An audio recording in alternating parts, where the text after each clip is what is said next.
Crosspoints leader, great to see you again. This is the part 3 of a multi-part series on what does it mean to be a leader. And again, I've said this before and I'm going to say it again.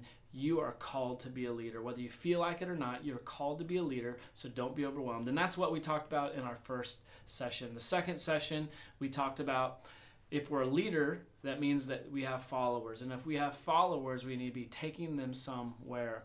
Now, if you're a Connect group leader, that means that you're taking people into places of life, and then you're looking for ways to multiply.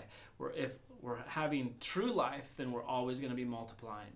Well, today I want to continue looking at the life of David. And in 1 Samuel 24, we see that David is being chased by Saul, and he's back into a deep dark into a cave, and Saul is on his way trying to capture David, and Saul happens to enter into that cave.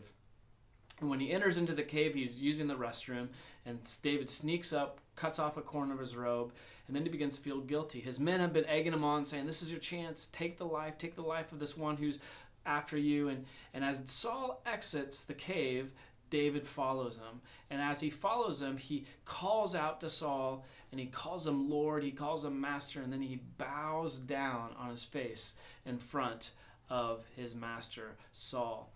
Saul doesn't deserve to be his master. He doesn't treat him well, but he is indeed the king. He's his authority. And you know, as leaders, we have to understand that we have to lead with, one, humility, but two, we also have to understand that we're not just leading, but we're also following. As leaders, we always are following, and we're always following with humility. And so really have two questions for you today is, who are you following? And are you following with humility? Are you willing to humble yourself in front of those ones that you're following so that God can show you and teach you things that you can't see in your life on your own? So that's my challenge and my encouragement for you today as leaders is don't just lead out, because a lot of times our objective or our nature is to lead in pride and say, I know this area, I know everything, and I'm going to go do it. But who are you also following so that you can learn more? And the only way you're going to learn more is if you humble yourself, like David did in the face of his leader who was also his enemy. Quite a conundrum, but who is it that you are following, and are you following with humility?